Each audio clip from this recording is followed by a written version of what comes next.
Hello friends, welcome back to the Python session.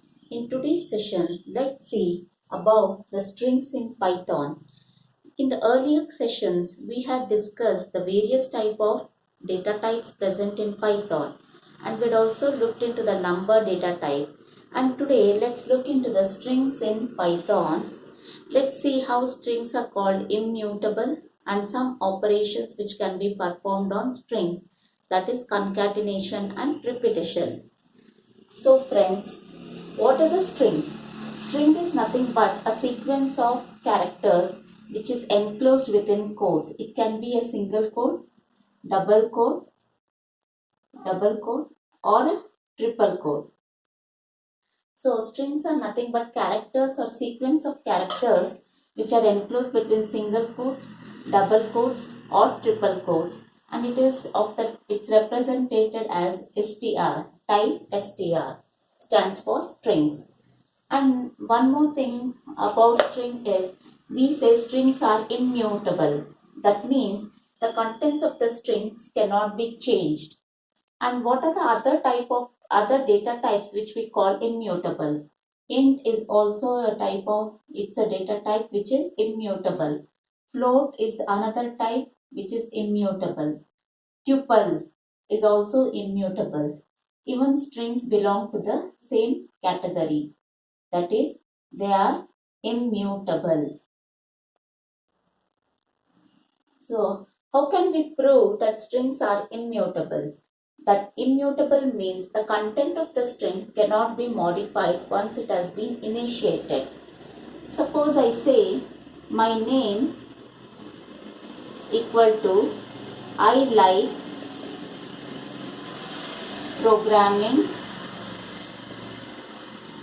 Suppose I say I like programming. I store it in the variable name. Name is the identifier which stores a string that says I like programming. Now, in the interpreter, in the Python shell or ideally, if you just check ID of name, you will get the memory location where name is being stored. So, say you get it as 20725555. You might get different value, but for example, I am taking it as 20725555. So this is the memory location where I like programming is stored. Now I say I change my name to I like coding. So now I've changed my name to I like coding. So I like coding is not overridden on I like programming, but it will be created in a new memory location. So we say strings are immutable. That is, we cannot change the contents of the strings. So now if you check with ID of name and you get a different memory location, 5256, you get a different memory location as which is different from the earlier memory location. So this is how it works, friends. Suppose this is my name and I am storing for initially I like programming. I like programming, and it is stored in the below mentioned memory location. Say for example 20725555. Now if I change my name to I like coding, the reference to this particular memory location would be deleted. Name which was earlier reference to I like programming would be deleted, and a new memory location will be created which says I like coding, and name would be reference to this particular memory location, say 20725256. So we say the I like coding is not overridden in I like programming. So we say strings are immutable. We cannot change the contents of the string. So this was an example to show that strings are immutable. Now let's move on to operations which can be performed in strings. So what are the operations which can be performed on string?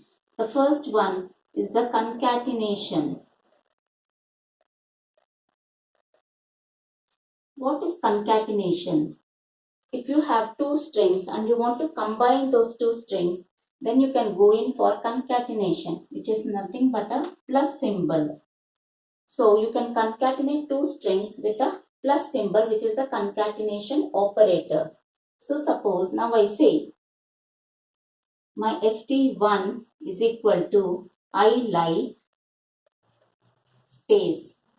I like and space is there present in my st1, and my st2 is equal to Python.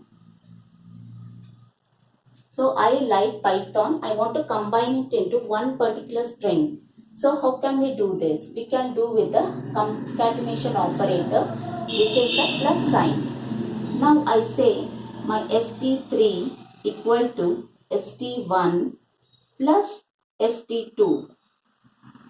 So when I concatenate st1 and st2, I get, what do you get in st3? You get I like Python.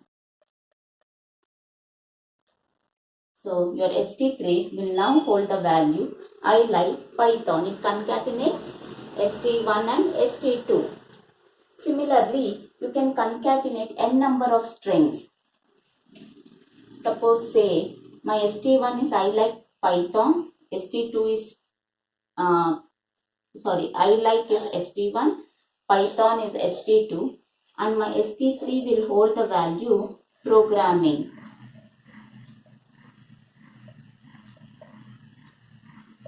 So now I can concatenate these three strings with the plus operator. So I say stn is equal to st1 plus st2 plus st3. So when I combine everything with the concatenation operator, my stn string will have I like Python programming.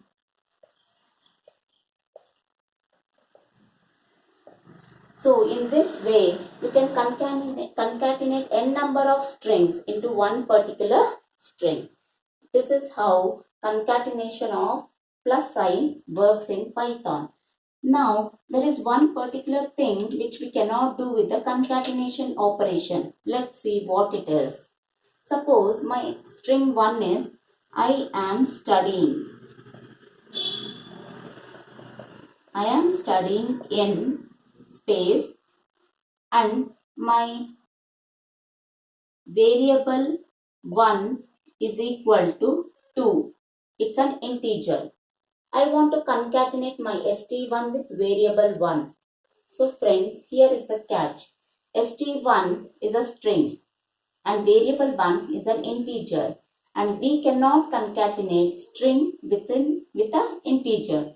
Now if I say my st2 equal to st1 plus var variable 1, if I say that, it is wrong. Python does not accept it because we cannot concatenate a string with an integer value. So Python interpreter throws an error telling that it should be a string and it cannot be an integer. So this is one thing which we cannot do in Python programming. There are other different types in which we can concatenate apart from the plus symbol. What we have seen is the plus symbol. Now let's see the join function, how a built-in function called join can be used to concatenate two strings. Suppose my variable 1, string 1, sorry, can take anything. If I say st1 is equal to I like coding in space, and I close my quotes. My st2 is equal to Python. I like coding in Python. close the quotes. Now I want to join these two strings using the join function. So friends, what is the syntax for join? The syntax for join is initially a separator within quotes dot join built-in function and an argument. It can be a list or it can be a tuple or it can be a string. It takes a single argument. You cannot pass st1, st2. You have to pass it either in a list format or a tuple format. So since it takes only a single argument. So the syntax is separator dot join parenthesis. It will take a single argument. So now let's see how it works. So I'll take a third string called st3 and do the join function on it. And st3 equal to, I say, I don't give any space, I just write quotes dot join and in a tuple I pass st1 comma st2. So here it will combine, it will join st1 with st2 with a separator. Since the separator is not having any value, it will just join I like coding space and then Python. So st3 will have I like coding in Python. So this is how the final string will have the result. Now in the separator, if I give a slash, say I give this slash. This is just for an example. So while combining, it will say I like coding in space and then a slash will occur over here before Python, before concatenating the second string. And if you put a hyphen here, a hyphen will occur before Python. So since it is simple concatenation, we don't want to use any particular slash or hyphen. So we just want it like I like coding in space and then Python. So this particular string will have the concatenated string. So this is the second method of how to do concatenation using the built-in function join. Now let's see into the third built-in function called format, which can be used to concatenate two strings. So let's look into the format built-in function. So let me take my string 1 is equal to I like coding in and let my st2 be equal to Python. I like coding in Python. I want to concatenate using the format function. So the syntax for format is double quotes, braces for single variable, one curly braces for one variable, two curly braces for two variables. So since we have two variables, I am taking two sets of curly braces. Quotes closed, dot, format, specify the variables with comma.